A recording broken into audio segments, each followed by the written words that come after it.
नहमदुहु नुसल्ली व नुसल्लिमु अला रसूलिहिल करीम अम्मा बाद फ़ाऊज़ु बिल्लाहि मिनश शैतानिर रजीम बिस्मिल्लाहिर रहमानिर रहीम व नुनज़्ज़िलु मिनल क़ुरआनि मा हुवा शिफ़ाउन व रहमतुल लिल मुमिनीन सदक़ल्लाहुल अज़ीम रब्बि इश्रह ली सदरी व यस्सिर ली अमरी वहलुल उक़दतम मिन लिसानी यफ़क़हू क़ौली अल्लाहुम्मा सल्लि अला सय्यदिना व मौलाना मुहम्मदिन व अला आलिहि व सहबिहि व बारिक वसल्लम। वाजिबुल एहतराम नाज़रीन कराम, अस्सलामु अलैकुम व रहमतुल्लाहि व बरकातुहू।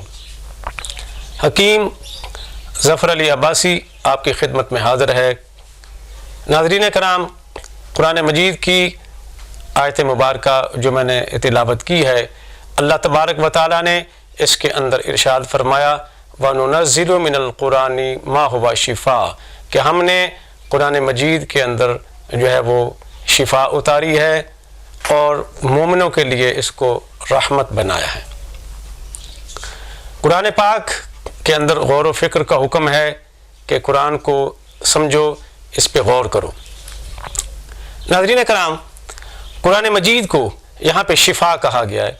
नबी अलैहिस्सलातु वस्सलाम ने इरशाद फरमाया अलैकुम बिशिफ़ाइन अल अस्ल वल कुरान, कि तुम्हारे लिए दो शिफ़ाएँ हैं, एक कुरान शिफ़ा है और एक तुम्हारे लिए शहद शिफ़ा है। क्योंकि सूरत अन-नहल के अंदर फ़ीही शिफ़ाउ लिन्नास शहद के हवाले से आया कि इसमें लोगों के लिए शिफ़ा है, तो यहाँ पे कुरान के हवाले से आ गया व नुनज़्ज़िलु मिनल क़ुरआनि मा हुवा शिफ़ा, कि हमने कुरान में जो नाज़िल किया है वो मोमिनों के लिए शिफ़ा है।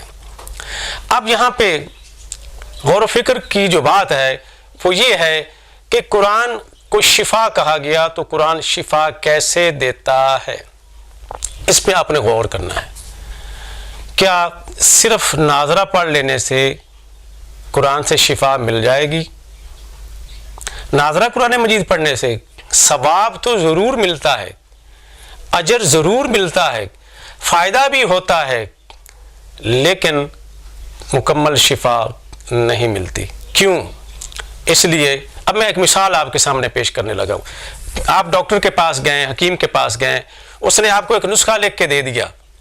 आप उस नुस्खे को सुबह भी पढ़ लें, दोपहर को भी पढ़ लें, शाम को भी पढ़ लें, तो क्या सिर्फ पढ़ने से आपको अपनी बीमारी से निजात मिल जाएगी?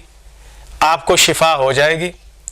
यकीनन मेरी तरह आप यही कहेंगे कि हरगिज़ नहीं, कि डॉक्टर का, हकीम का नुस्खा पढ़ने से फ़कत आराम नहीं आ जाता, शिफा नहीं मिलती, बीमारी जाती नहीं है जब तक उस पर अमल नहीं करेंगे। तो अल्लाह ने कुरान मजीद इसलिए भेजा था कि इसको पढ़ें, पढ़ने के बाद इसको समझें, समझने के बाद इस पर अमल करें। आज हमने इसको सिर्फ पढ़ने की किताब बना दिया, अमल से दूर हो गए। तो यही वजह है कि आज हमारे जिस्मानी मर्ज़ें भी बढ़ रही है और रूहानी मर्ज़ों में भी इजाफा हो रहा है। तो करना क्या है? आपने कुरान मजीद को पढ़ना भी है, इसको समझना है और फिर इस पे अमल करना है। कुरान मजीद में इरशाद ग्रामी है तिब्यानन लिकुल्लि शै, कि कुरान में हर चीज़ का बयान है।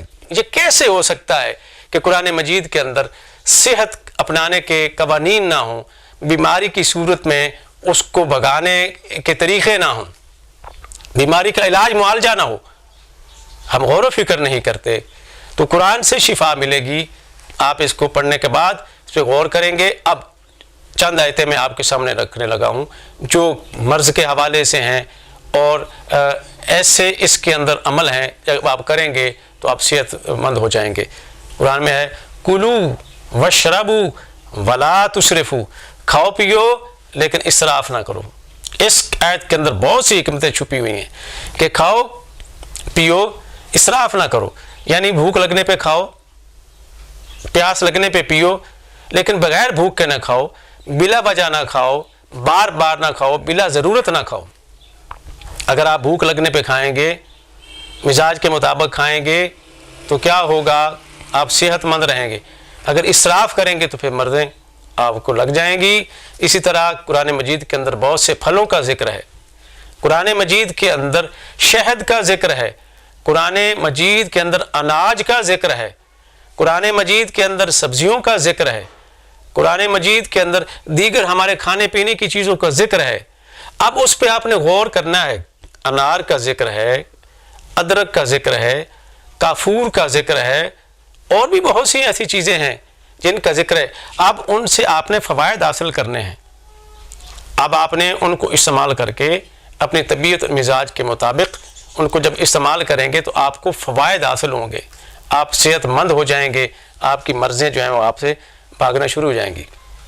پہلا نقطہ تو یہ آ گیا کہ آپ نے قرآن کو پڑھنا ہے، سمجھنا ہے، پھر اس پہ عمل کرنا ہے۔ بیماری اور صحت کے حوالے سے جو قوانین قرآن نے دیے ہیں ان کو فالو کرنا ہے۔ دوسرا ہے کہ روحانی طور پہ بھی آپ کو یہ فائدہ دیتا ہے۔ بہت سی دعائیں ہیں قرآن مجید کے اندر، جب آپ وہ دعائیں کرتے ہیں تو اس سے بھی شفا ملتی ہے۔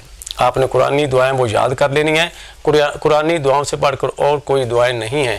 انبیاء کرام نے جو دعائیں کی ہیں ان کو یاد کریں، ان کو جب آپ کریں گے، دعائیں مانگیں گے تو اللہ پاک وہ دعائیں ضرور سن لیتا ہے۔ اسی طرح نبی علیہ السلام کی احادیث سے بعض قرآن مجید کی آیات اور بعض صورتیں وہ پڑھ کے آپ دم بھی فرمایا کرتے تھے۔ قرآن مجید کی جو آخری 2 صورتیں ہیں، قل اعوذ برب الفلق اور قل اعوذ برب الناس، نبی علیہ السلام اس کو پڑھ کے حسنین کریم پہ دم بھی کیا کرتے تھے اور اپنے اوپر بھی دم کیا کرتے تھے۔ تو بیماری کی صورت میں اور صحت کی صورت میں بھی کہ آپ صحت کو قائم رکھنے کے لیے اور بیماری کی صورت میں بیماری کے ازالے کے لیے ان صورتوں کو پڑھ کے دم بھی کر سکتے ہیں۔ لیکن یہ یاد رہے آپ نے جسمانی علاج معالجہ بھی ضرور کرنا ہے کہ نبی علیہ السلام نے بیماری کی صورت میں علاج معالجہ بھی کیا ہے اور یہ دم اور دعائیں بھی کی ہیں۔ تو قرآن شفا ہے۔ کیسے شفا ہے؟